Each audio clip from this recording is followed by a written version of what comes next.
Hello dears. तो lecture 1 में हमने क्लास 11th का कुछ बेसिक कॉन्सेप्ट सीखा। आज हम क्लास 12th के रिलेशंस के बारे में जानेंगे। तो सबसे पहले आपको ये बता दें, अगर आपने हमारा लेक्चर 1 नहीं देखा है तो उसको देख लीजिए ज़रूर। उसको देखने के बाद आपको चीज़ें और आसान लगेंगी और बिल्कुल ही आसानी से समझ में आएंगी। तो सबसे पहले देखिए, रिलेशन होता क्या है वो हमने जाना। अब मैं बता रहा हूँ कि टाइप्स ऑफ रिलेशन क्या होते हैं और जो भी आपको इंटरमीडिएट में पढ़ना है वो क्या है। तो रिलेशंस हमको पढ़ना है रिफ्लेक्सिव रिलेशन,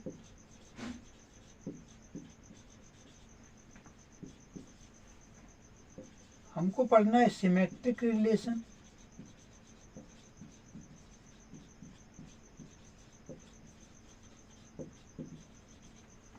एंड नंबर 3 हमको पढ़ना है ट्रांजिटिव रिलेशन।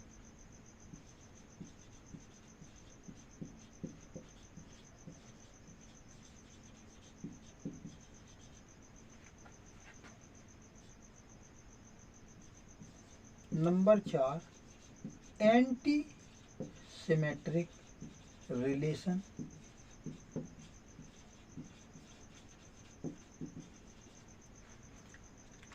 तो आप बहुत ध्यान से समझो, रिफ्लेक्सिव रिलेशन बहुत ही इम्पोर्टेंट रिलेशन, ये सिमेट्रिक ये भी इम्पोर्टेंट है, ट्रांजिटिव रिलेशन ये भी इम्पोर्टेंट है। एंटी सिमेट्रिक रिलेशन के बारे में मैं आपको बता दूंगा, बट इतना इम्पोर्टेंट नहीं है for your exam point of view. तो रिफ्लेक्सिव रिलेशन क्या होता है, इस बात को अगर आप ध्यान से समझो। रिफ्लेक्सिव रिलेशन की अगर मैं चर्चा करूँ यहाँ पे, तो रिफ्लेक्सिव रिलेशन एक ऐसा रिलेशन होता है, कब हम कहेंगे कि रिफ्लेक्सिव है, तो इस बात को बताने से पहले रिफ्लेक्सिव रिलेशन में मैं क्या पढ़ाऊंगा आपको। तो जब भी आपसे ऐसा कहा जाए अ रिलेशन डिफाइन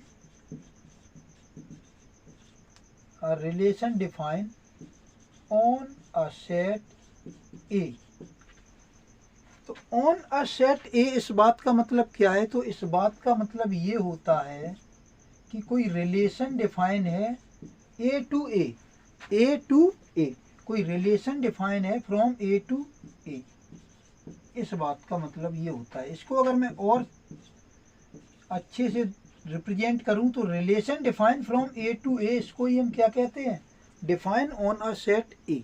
ये बात समझ में आ गई। तो अगर ए टू ए डिफाइन है, इसका मतलब ए क्रॉस ए निकालेंगे, कार्टेशियन प्रोडक्ट जो निकालेंगे, ए क्रॉस ए निकालेंगे, उसके जो सबसेट आएंगे वो रिलेशन की बात कर रहे हैं, और वो जितने भी सबसेट आएंगे सभी रिलेशन होंगे उसकी बात कर रहे हैं। तो बात को अब यहाँ से देखो, ध्यान से समझें। तो ये क्या कहता है रिफ्लेक्सिव रिलेशन, कि अगर कोई भी एलिमेंट जो है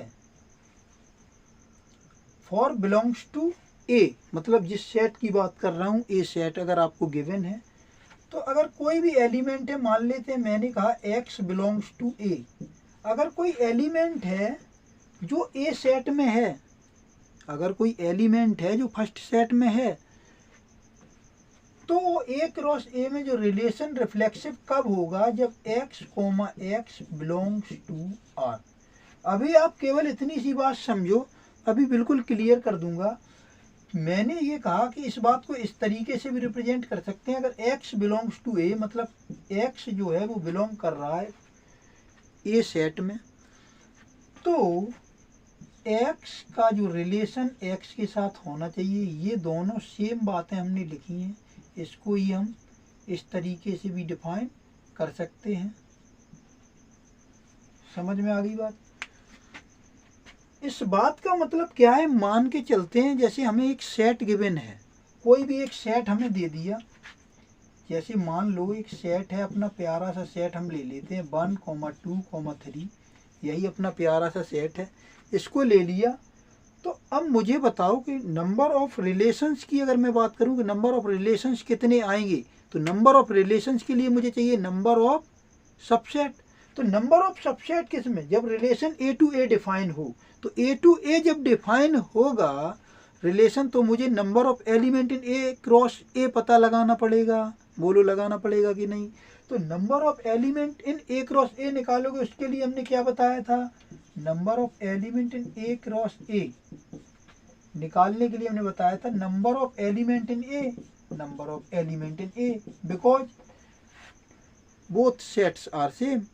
तो अगर मैं यहाँ पे कहूँ नंबर ऑफ एलिमेंट इन ए, तो कितने हैं, 3 हैं। नंबर ऑफ एलिमेंट इन ए 3, 3 3 या 9, तो ये आ गया number of element in A cross ए। अब टोटल सबसेट कितने होंगे, तो टोटल सबसेट तो अब आप निकाल ही लोगे ना। टोटल सबसेट होंगे आपके 2 की पावर 9, 2 की power number of element in given set. तो गिवन सेट इसके निकाल लें ना, इसके निकालेंगे तो पावर में 2 की पावर 9, तो 2 की पावर 9 सबसेट आएंगे। तो अगर ये 2 की पावर 9 सबसेट आए, इसका मतलब 2 की पावर 9 रिलेशन होंगे। कितने रिलेशन होंगे, 2 की पावर 9 रिलेशन होंगे। यहाँ तक होगी बात कंप्लीट, ये बात समझ में आ गई। अब मैंने कहा कि ये सेट आपको दिया गया है, अगर x बिलोंग करेगा a से, मतलब इसमें कितने एलिमेंट बिलोंग कर रहे हैं, 1 2 एंड 3, तो ये x है, ये क्या है, x है। तो अगर 1 बिलोंग करेगा a से, 1 बिलोंग कर भी रहा है a से, तो 1, 1 बिलोंग करना चाहिए इस रिलेशन से, तब रिफ्लेक्सिव होगा। जैसे 2 बिलोंग कर रहा है a से, 2 बिलोंग कर रहा है a से, तो 2, 2 रिलेशन में होना चाहिए। जैसे 3 बिलोंग कर रहा है a से, तो 3, 3 रिलेशन में होना चाहिए। बात समझ में आ गई। जैसे मान लेते हैं एक रिलेशन आपको डिफाइन है इसी सेट पे फ्रॉम a टू a, या define on a set a। एक रिलेशन आपको दे दिया 1, 1 2, 1 2, 2 और 3, 1। एक ये रिलेशन आपको दे दिया, इसी में a क्रॉस a का एक सबसेट है ये, और ये रिलेशन आपको दे दिया। तो इस रिलेशन में आपको ये बताना है रिफ्लेक्सिव है कि नहीं है। तो मैं कहूँगा 1 मेरा बिलोंग कर रहा है इसे, for every belonging to a, तो 1 बिलोंग कर रहा है इसे। अगर 1 बिलोंग a से कर रहा है, तो 1, 1 भी बिलोंग कर रहा है, इसका मतलब सही है। उसके बाद 2 बिलोंग कर रहा है a से, तो 2, 2 बिलोंग कर रहा है क्या इसमें, 2, 2 भी बिलोंग कर रहा है। फिर 3 बिलोंग कर रहा है फॉर एवरी एलिमेंट, ये 3 तो बिलोंग कर रहा है a से, बट यहाँ पे 3, 3 कहीं बिलोंग कर रहा है, तो for every x belong to a, यहाँ पे x जो है वो a से बिलोंग करना चाहिए, तो x, x भी रिलेशन में होना चाहिए। लेकिन यहाँ तो 3, 3 नहीं है, तो रिलेशन जो है not reflexive, relation is not reflexive. बात समझ में आई। तो रिलेशन रिफ्लेक्सिव नहीं होगा। उसके बाद में सिमेट्रिक रिलेशंस पे आने से पहले इस बात को अगर आपने समझ लिया हो, तो कुछ सवालों के माध्यम से इस बात को, कुछ क्वेश्चंस के थ्रू इस बात को और अच्छे से समझेंगे। तब तक के लिए आप इतनी सी बात समझो।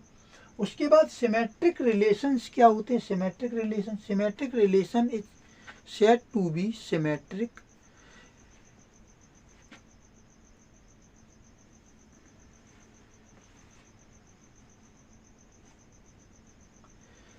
तो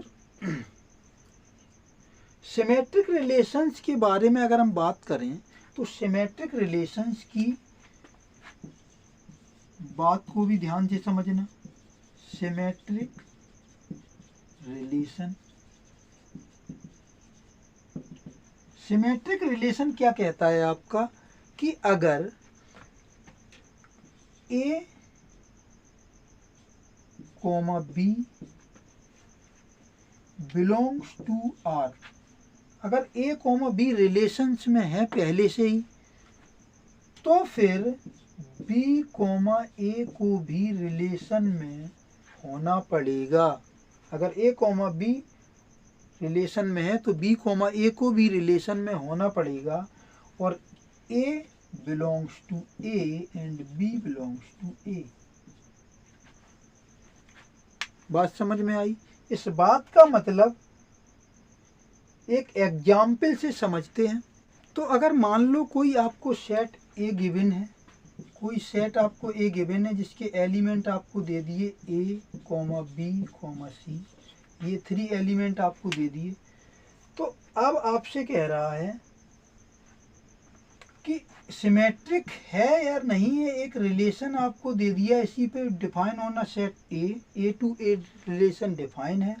और अगर A to A relation define है तो आपसे पूछ रहा है कि सिमेट्रिक होगा कि नहीं होगा, ये बताना है। तो मैंने कहा कि इसके सबसेट आप बनाओ, तो सबसेट क्या क्या बनेंगे, A comma B, B comma A, B comma C, A comma C and C comma A. इस तरीके से मान लो हमने बना लिया एक सेट। एक और रिलेशन बनाते हैं, ए कॉमा बी, बी कॉमा सी, सी कॉमा बी। ये कहाँ से आ रहे हैं रिलेशन, ए क्रॉस ए के सबसेट जो हैं वो वाले रिलेशन। तो ये पॉसिबिलिटी हम लिख रहे हैं, बात समझ में आ रही है। C comma B and B comma ए।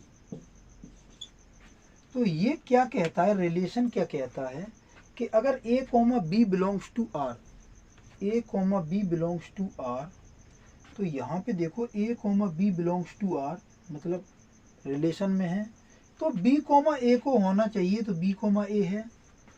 अगर बी कॉमा सी रिलेशन में है तो सी कॉमा बी को भी होना चाहिए। क्या इसमें पूरे में सी कॉमा बी है? बी कॉमा सी है तो सी कॉमा बी होना चाहिए, नहीं है, मतलब ये सिमेट्रिक नहीं है। उसके बाद में यहाँ पे ए कॉमा बी है तो बी कॉमा ए है क्या पूरी रिलेशन में, तो बी कॉमा ए है। अगर बी सी से रिलेट करता है, बी कॉमा सी रिलेशन में है, तो सी कॉमा बी है क्या, सी कॉमा बी है। इसका मतलब ये सिमेट्रिक है। बात समझ में आ गई?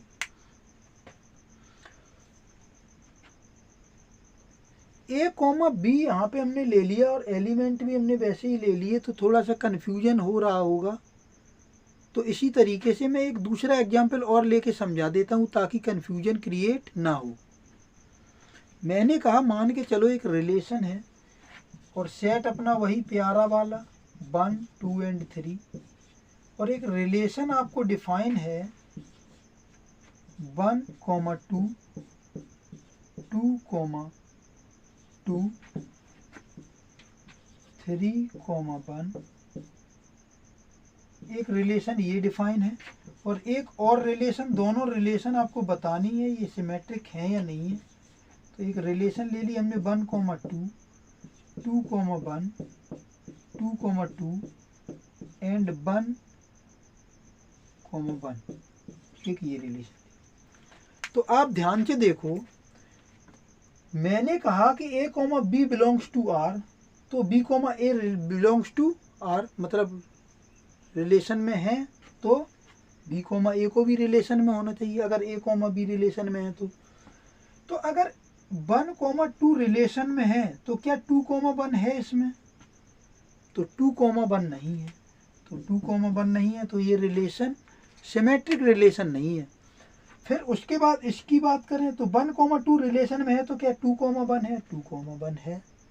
उसके बाद हमने कहा इसमें 2 कॉमा 2 है, देखो यहाँ 1 कॉमा 2 है तो 2 कॉमा 1 है। अगर मैं कहूँ 2 कॉमा 1 है तो 1 कॉमा 2 होना चाहिए, तो 1 कॉमा 2 है। यहाँ 2 कॉमा 2 है तो इसका पलट के जब भी लाओगे ना, आप पलटोगे भी इसे तो क्या आएगा, 2 कॉमा 2 ही आएगा। तो 2 कॉमा 2 है। 1 कॉमा 1 रिलेशन में है तो 1 कॉमा 1 रिलेशन में है, तो इसको पलटोगे तो 1 कॉमा 1 फिर से रिलेशन में। इसका मतलब ये सिमेट्रिक है। बात समझ में आ गई? अब बात करते हैं ट्रांजिटिव रिलेशन की। तो ट्रांजिटिव रिलेशन क्या होता है? Transitive relation A comma B belongs to R, B comma C belongs to R, then A comma C also in belongs to R. मैंने ये कहा ए कॉमा बी बिलोंग कर रहा है अगर रिलेशन से, and B comma C belong कर रहा है रिलेशन से, तो यहाँ पे देखो ए कॉमा बी बिलोंग कर रहा है रिलेशन से, बी कॉमा सी बिलोंग कर रहा है रिलेशन से। तो जहाँ से ये ख़त्म हुआ वहीं से ये शुरू होना चाहिए। तो ये बी से ख़त्म हुआ, ये बी से शुरू हो रहा है, तब उस कंडीशन में ये ए और सी रिलेशन में होनी चाहिए। बस इतनी सी बात। A comma C belongs to R. अगर ए कॉमा बी रिलेशन में है, बी कॉमा सी रिलेशन में है, तो ए कॉमा सी को भी रिलेशन में होना चाहिए। इस बात को इस तरीके से भी लिख सकते हैं। और दूसरा मेथड ये भी है कि ए कॉमा बी रिलेशन में है, या ऐसे लिखते हैं A related to B and B related to C. ये जहाँ पे ख़त्म हो रहा है यहीं से ये शुरू हो रहा है, तो ए एंड सी भी रिलेशन में होने चाहिए। तो ए रिलेशन होना चाहिए सी से, तो ए रिलेटेड टू सी, तो इसको ट्रांजिटिव रिलेशन कहेंगे। तो इस तरीके से लिखा मिले या इस तरीके से लिखा मिले, बात दोनों एक ही है। बात समझ गए? तो इसको एक एग्जाम्पल से समझ लेते हैं कि एक सेट आपको गिवन है ए, मैं लिख नहीं रहा डिफाइन होना सेट ए, मैं नहीं लिख रहा हूँ, तो आप समझो मैं ए टू ए ही डिफाइन करूँगा। तो रिफ्लेक्सिव, सिमेट्रिक और ट्रांजिटिव की जब भी बात हो रही है ना, तो रिलेशन जो डिफाइन होगा फ्रॉम ए टू ए, ठीक है। तो अगर रिलेशन मुझे एक सेट ए ले लिया हमने, मान के चलो हमने एक सेट ले लिया 1 and 2 and 4, एक सेट हमने ले लिया ये। और मुझे बताना है एक रिलेशन भी मैं लिख लेता हूँ। यहाँ पे रिलेशन हमने लिख लिया 1, 2, 2, 4 and 1, 3। एक रिलेशन और लिख लेते हैं यहाँ 1, 2 and 1, 4, 4,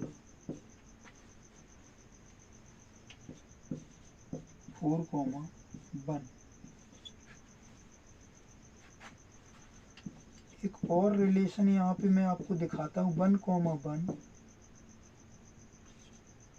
2, 4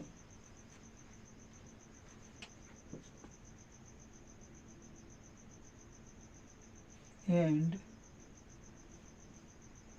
2, 1। इन तीनों रिलेशंस को आप देखो ध्यान से और फिर बताओ। तो यहाँ से स्टार्ट करते हैं कि मैंने कहा 1, 2 रिलेशन में है, तो ये जहाँ से ख़त्म हो रहा है वहीं से शुरू होने वाला कोई एलिमेंट है। तो ये जहाँ से ख़त्म हो रहा है वहीं से शुरू ये हो रहा है 2, 4। तो 1, 2 रिलेशन में है, 2, 4 रिलेशन में है। तो मैंने कहा 1, 2 रिलेशन में है, 2, 4 रिलेशन में, तो 1, 4 को रिलेशन में होना चाहिए था, लेकिन नहीं है। इसका मतलब ये ट्रांजिटिव भी नहीं है। उसके बाद 1, 2 रिलेशन में है, 1, 4 रिलेशन में है, 4, 1। तो ये मुझे बताओ इसमें कोई ऐसा एलिमेंट है जो कि जहाँ से ख़त्म हो रहा हो और दूसरा वाला वहीं से स्टार्ट हो रहा हो। तो आप कहोगे है 1, 4, 4 से ख़त्म हो रहा है और एक स्टार्ट होने वाला 4, 1। तो ये जहाँ से ख़त्म हो रहा है वहीं से ये शुरू हो रहा है, यानी 1, 4 रिलेशन में है, 4, 1 भी रिलेशन में है। तो 1, 1 को भी रिलेशन में होना चाहिए था, बट 1, 1 तो रिलेशन में है ही नहीं। बात समझ में आ रही है कि नहीं आ रही है? तो 1, 1 रिलेशन में है ही नहीं इसमें। 1, 1 नॉट बिलोंग्स टू आर, इसीलिए ये भी क्या है? ट्रांजिटिव नहीं है। इसमें क्या था? यहाँ 1, 2 था, यहाँ 2, 4 था, लेकिन 1, 4 नहीं था। तो ये 1, 4 नॉट बिलोंग्स टू आर था, इसलिए ये ट्रांजिटिव नहीं था। अब इसकी बात करते हैं। तो अगर 1, 1 रिलेशन में है, 2, 4 रिलेशन में है, 2, 1 रिलेशन में है, तो मुझे बताओ क्या ये ट्रांजिटिव है? तो बहुत ध्यान से समझना, यहीं पे थोड़ी सी गलती हो जाती है अक्सर, तो वो हमें नहीं करनी है। तो ये रिलेशन है आपके पास, तो अब मुझे बताओ क्या ये ट्रांजिटिव है या नहीं है। तो सबसे पहले इम्पोर्टेंट बात ये समझो कि जब भी एक कॉमा बी रिलेशन में है और बी कॉमा सी रिलेशन में, तो जरूरी होता है कि ए कॉमा सी को भी रिलेशन में होना पड़ेगा। लेकिन कोई ऐसा एलिमेंट मिले ही नहीं जो यहाँ पे बी पे ख़त्म हो रहा है और बी पे शुरू होने वाला हो। तो यहाँ पे भी अगर देखो 2,4 है तो 4 से शुरू होने वाला मिल ही नहीं रहा, क्योंकि 4 से ख़त्म होने वाला तो है। ऐसे यहाँ पे 1 से ख़त्म होने वाला तो है, लेकिन 1 से शुरू होने वाला कोई मिल ही नहीं रहा है एलिमेंट। तो उस कंडीशन में मैंने ये कहा कि ये आपका ट्रांजिटिव हो जाएगा। जब ये दोनों कंडीशन दी जाएं तब तीसरी कंडीशन होनी चाहिए। ये दो कंडीशन दी ही ना जाएं तो तीसरी की कोई आवश्यकता ही नहीं है। वो तो कहेगा हम ट्रांजिटिव हैं भैया, हमें मत छोड़ो। बात समझ में आ गई? That's fine. अब एंटी सिमेट्रिक को भी थोड़ा सा जान लेते हैं। एंटी सिमेट्रिक क्या होता है? Anti symmetric relation. Anti symmetric relations की अगर हम बात करें तो ये जस्ट अपोजिट होता है सिमेट्रिक रिलेशन की। सिमेट्रिक रिलेशन में हमने क्या बताया? अगर ए कॉमा बी रिलेशन में है तो बी कॉमा ए को रिलेशन में होना चाहिए। मतलब अगर 1,2 रिलेशन में है तो 2,1 को रिलेशन में हो जाए, मतलब पलट के। इसी प्रकार इसमें ये कहता है कि अगर ए कॉमा बी रिलेशन में है तो बी कॉमा ए रिलेशन में नहीं होनी चाहिए। A comma B belongs to R तो B comma A does not belongs to R. बात समझ में आ गई? एग्जाम्पल से समझाते हैं। तो एग्जाम्पल एक ले लेते हैं। मान लो एक सेट आपको गिवन है, relation define from A to A. कहने की जरूरत नहीं है, आप वही समझ के चलो। एक रिलेशन इसमें मैं लूँगा, एक सेट हमने ले लिया, जैसे हमने ले लिया बाहुबली, शिवगामिनी देवी, कटप्पा। ये हमने कॉन्सेप्ट ले लिया, समझना। ये हमने एलिमेंट इसके ले लिए। अब एक रिलेशन में बनाता हूँ बाहुबली, शिवगामिनी,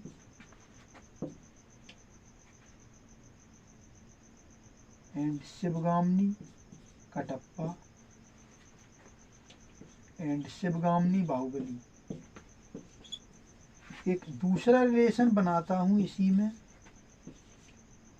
बाहुबली, कटप्पा, शिवगामिनी, बाहुबली, और बस। अब बात को समझो। तो कौन सा रिलेशन एंटी सिमेट्रिक है, कौन सा नहीं है? तो देखो, मैंने कहा बी कॉमा एस, बाहुबली और शिवगामिनी है तो शिवगामिनी और बाहुबली को नहीं होना चाहिए, मतलब पलट के नहीं होना चाहिए। तो इसमें है, इसका मतलब ये एंटी सिमेट्रिक नहीं है।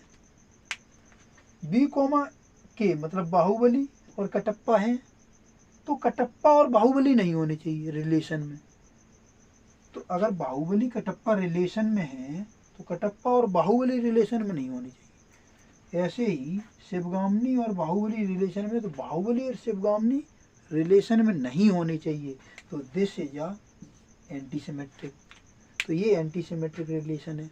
तो उम्मीद है ये बात समझ में आपको आ गई होगी।